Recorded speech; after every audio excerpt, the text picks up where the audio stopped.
Spoiler warning, unless you have beaten The Legend of Zelda Breath of the Wild after getting the Master Sword and reclaiming all memories, click off this video as it will spoil the ending post-credit cutscene that follows when you unlock all the memory.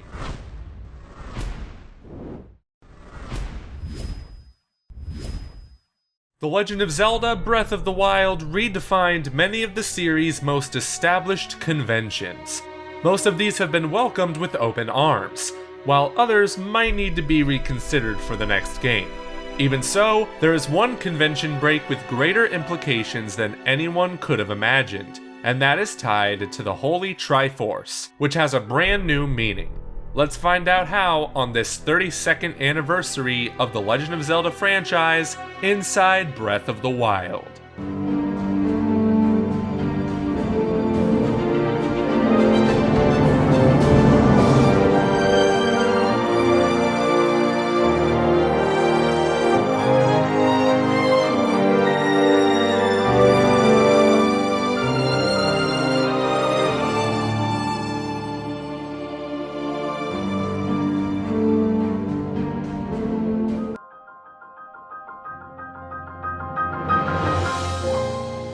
The Triforce, the holy grail of the Zelda franchise since 1986, and the only relic left behind by the three golden goddesses, Din, Naru, and Farore. Throughout the series and its passing from goddess Hylia, throughout the long line of Hyrulean royalty, it has represented the ultimate source of power, wisdom, and courage in the land of Hyrule.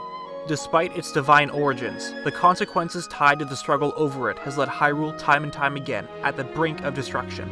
And in the case of Lorule's Triforce, it nearly resulted in the destruction of the relic, which almost led to the land's apocalypse. Being both a blessing and a curse at the same time, it is what binds Hyrule together, and has been passed down from generation to generation. When united, it has been under the care of the royal family. When fragmented, it has been split among Ganondorf, the hero, that would be Link, and Princess Zelda. Traditionally, following the timeline split, where the Triforce after hundreds of years once again became the source of troubles, with its split into 3 fragments, the Triforce was only complete in most of the Downfall timeline and shortly prior to the land's destruction in the Adult timeline. The same might be said about the Late Child timeline, but this still remains to be seen.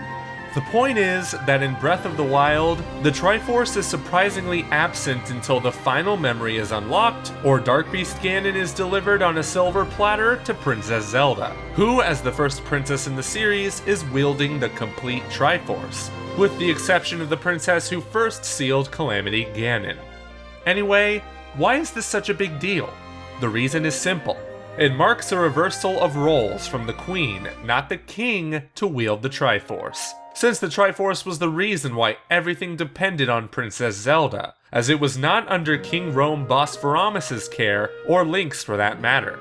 For some reason, in Breath of the Wild's iteration of Hyrule, the Triforce seemed to have been passed down exclusively through the bloodline of the goddess, and from what we know, it serves only one purpose: as a weapon, instead of a tool for fulfilling personal wishes and desires.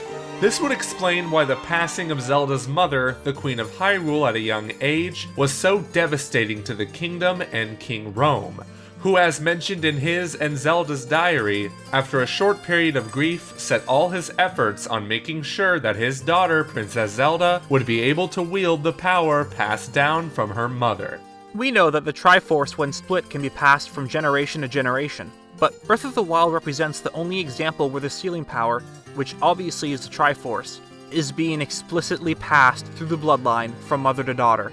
In addition, it isn't a material relic, but rather a power within that needs to be activated by balancing the 3 virtues of power, wisdom, and courage. In other words, the kingdom had a great crisis with the signs of Calamity Ganon, and their greatest hope, the Queen, passing away, leaving only 6-year-old Zelda as Hyrule's true line of defense against Calamity Ganon.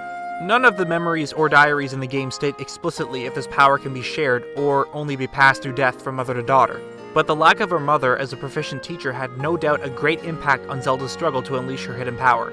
Unlike in previous installments where it was enough to touch the Triforce to be granted a wish or claim a part of it, in Breath of the Wild it appears that only the female royal bloodline from Hylia and Zelda can use the Triforce, and then only when the circumstances are correct. This explains the enormous pressure put on Zelda by her father and the Hylians following the Queen's death, and the concern of her constant failures as the threat of Calamity Ganon drew closer and closer. Despite difficulties and being turned into a laughingstock among the gossip in Hyrule Castletown, there was no doubt that Zelda was Hyrule's only hope to prevent Calamity Ganon's takeover. And as such, the decision was made to make the Hylian champion and wielder of the Master Sword also the lifeguard of the princess. There was a reason for this precaution, despite Zelda's great displeasement. The Yiga clan, which saw it as its goal to eliminate the princess and thus leave the Hylians who had betrayed them in the past without a wielder of the Triforce. Some of the clues to unlocking Zelda's power or the Triforce was meditation, and more specifically, meditation in front of the goddess Hylia statues at the three great springs of Hyrule, the Spring of Power, Courage, and Wisdom. It is unknown if the dragons of these springs have anything to do with this process, but there is no doubt that Zelda sought balance. A balance she knew was needed to unleash the power of the Triforce for the purpose of sealing Calamity Ganon away. Zelda's and her father's great struggle was tied to the fact that the Triforce was not an object that could have been used by a different number of the royal family, but had to be mastered by the incumbent Princess Zelda. Despite lifting the ban on crafting weapons from Sheikah ancient technology to increase their chances of success, Kain Rome knew well that the divine beasts, guardians, and even the hero could only weaken Calamity Ganon, and that the key to victory lay in his daughter and the ultimate weapon against Ganon, the Triforce. This would explain why the king was dissatisfied with his little science nerd investigating ancient Sheikah relics besides her training. Anything that took away time from the crucial training was a waste of time, and as long as the Triforce remained inaccessible for Princess Zelda to use, the cause to halt Calamity Ganon was lost prior to the devastating invasion. Even so, in order to succeed in unlocking his daughter's powers and recruit champions for the divine beasts, the king knew that she had to leave the castle and town. As such, the Hylian champion worthy of wielding the Master Sword would not only be tasked to deliver Calamity Ganon for Zelda to seal, but also protect Zelda and thus the Triforce from any threats such as monsters or the Yiga clan.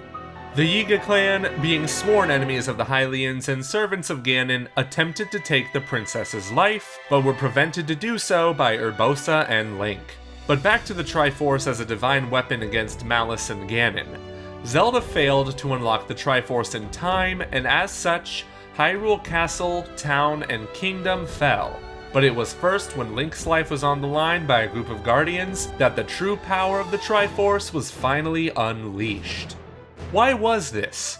It all comes down to balancing the three virtues: power, wisdom, and courage. And in that situation, as Zelda showed strength and courage to face the Guardians on her own. Then was it the power of love to Link, or the perfect balance among the three virtues that unlocked the Triforce? Love alone would be incredibly cliché, so we believe the following. The Triforce in Breath of the Wild works radically different compared to previous Zelda installments. For one, it's not a physical object that can be wielded or touched by any soul, but rather tied to an individual. As such, in a way, Zelda is the Triforce, and the Triforce is Zelda. Or you can just say that the Triforce is inside Zelda in Breath of the Wild. You see what we did there. Secondly, this power needs to be learned. In previous games, the Triforce could either completely be used by anyone or split into fragments that reflected the virtue closest to you. In Breath of the Wild, this isn't the case, as there is no other way to use a Triforce than to master its power through complex and lengthy training. The Triforce in Breath of the Wild is a divine weapon to destroy evil, rather than a tool for fulfilling wishes. This might explain why Calamity Ganon had no intention of keeping Princess Zelda alive, as the Triforce was the only weapon that not only could easily destroy his monsters, but also seal him away when greatly weakened. Summing up, Zelda is the ultimate badass in Breath of the Wild, for being the descendant of Goddess Hylia and all the other Zeldas, wielding the ultimate weapon, the Triforce, and ultimately overcoming her fears and failures.